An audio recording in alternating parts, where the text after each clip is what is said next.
12 सितंबर 2024 गुरुवार। क्लास में एक नया स्टूडेंट एंटर हुआ। जैसे ही उसने दरवाजा खोला, पूरा क्लासरूम पिन ड्रॉप साइलेंस में चला गया। उसका नाम साइमन ऑर्गिम था। उसकी एंट्री में कुछ ऐसा था जिसने सबको अजीब तरीके से अट्रैक्ट कर लिया। शांत स्वभाव, लेकिन उसके वाइब्स में एक अलग तरह की ठंडक थी। उसकी आंखें इतनी डीप थीं जैसे हर किसी की आत्मा के अंदर झांक सकती हों। प्रोफेसर ने उसे क्लास के सामने खड़े होकर इंट्रोड्यूस करने को कहा। साइमन ने बिना किसी हिचकिचाहट के सीधे ठंडे लहजे में कहा, मेरा नाम साइमन ऑर्गिम है, हाल ही में ट्रांसफर होकर आया हूं।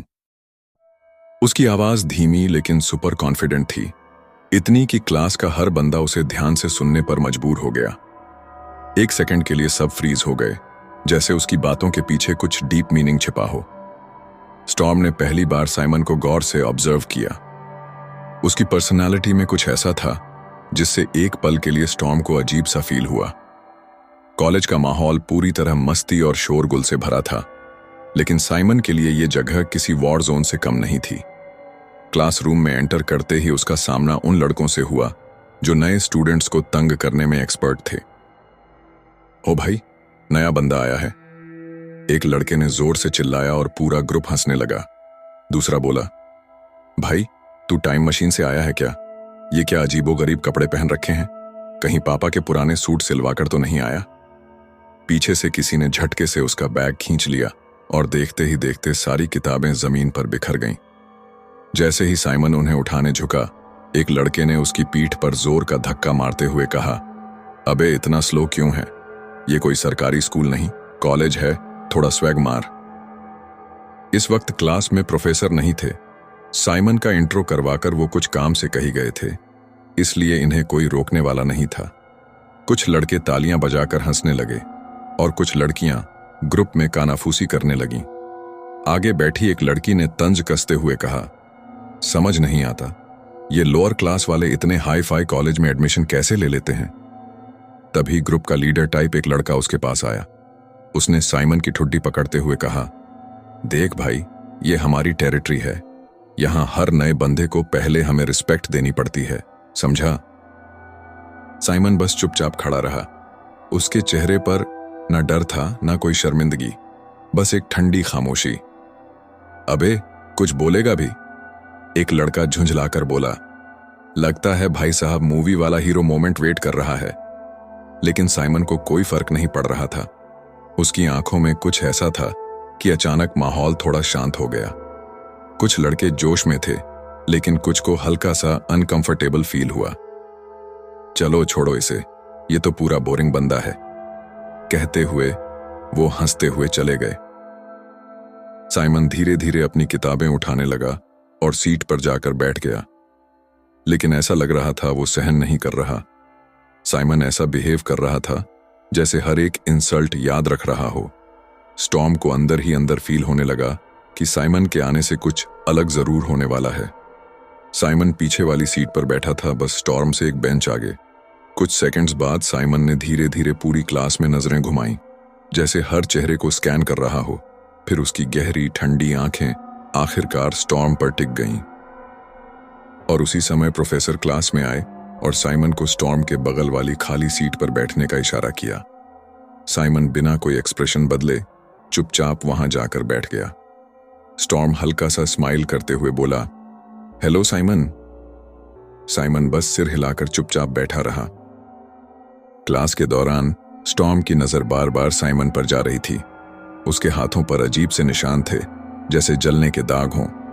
वो बार बार अपनी उंगलियों को मोड़ता और खिड़की के बाहर घूरता रहता, जैसे वो किसी और ही दुनिया में खोया हुआ हो। ब्रेक में स्टॉर्म ने फाइनली हिम्मत जुटाई और उससे बात करने की कोशिश की। तू कहां से आया है और नई सिटी में एडजस्ट करने में दिक्कत तो नहीं हो रही? स्टॉर्म ने पूछा। साइमन ने उसकी तरफ देखा। उसकी आवाज उतनी ही ठंडी और डीप थी जितना उसका पूरा वाइब। जहां से मैं आया हूं वहां कुछ खास बताने लायक नहीं है और मुझे एडजस्ट करने में कभी दिक्कत नहीं होती, उसने धीरे से कहा। उसके जवाब ने स्टॉर्म के अंदर और भी ज्यादा सवाल भर दिए, लेकिन साइमन के बोलने का अंदाज ऐसा था जैसे उसने चैट ही बंद कर दी हो। क्लासरूम में बाकी लोग मस्ती और गॉसिप में बिजी थे, लेकिन साइमन के आसपास का माहौल कुछ अलग ही टाइप का था, साइलेंट, सीक्रेटिव और मिस्ट्री से भरा हुआ। स्टॉर्म ने मन ही मन सोचा, ये बंदा इतना अलग क्यों है? जितना इसे समझने की कोशिश करूं, उतना ही ये पूरा पहेली लगता है। स्टॉर्म ने थोड़ी हिचकिचाहट के साथ पूछा, तू हमेशा इतना चुप चुप क्यों रहता है? कुछ टेंशन वेंशन है क्या? साइमन ने बिना कोई इमोशन दिखाए कहा, कुछ नहीं, बस आदत है। स्टॉर्म की क्यूरियोसिटी और बढ़ गई। उसने फिर पूछा, लेकिन तू इतना लॉस्ट क्यों रहता है? कोई दोस्त वोस्त नहीं है तेरा? और रहता कहाँ है? साइमन ने उसी ठंडे लहजे में जवाब दिया, नहीं, मेरा कोई दोस्त नहीं है। मैं बी टाउन में रेवल रेस्टोरेंट के पास रहता हूं।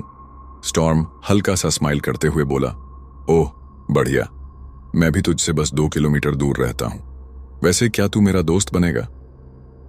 साइमन ने उसे कुछ सेकंड तक ध्यान से देखा, फिर धीरे से बोला, हाँ क्यों नहीं। स्टॉर्म ने एक्साइटेड होकर कहा, गुड, अब तो तुझे अपने बारे में थोड़ा और बताना पड़ेगा। तेरी फैमिली कहाँ रहती है और तू मेरे साथ कहीं घूमने चलेगा?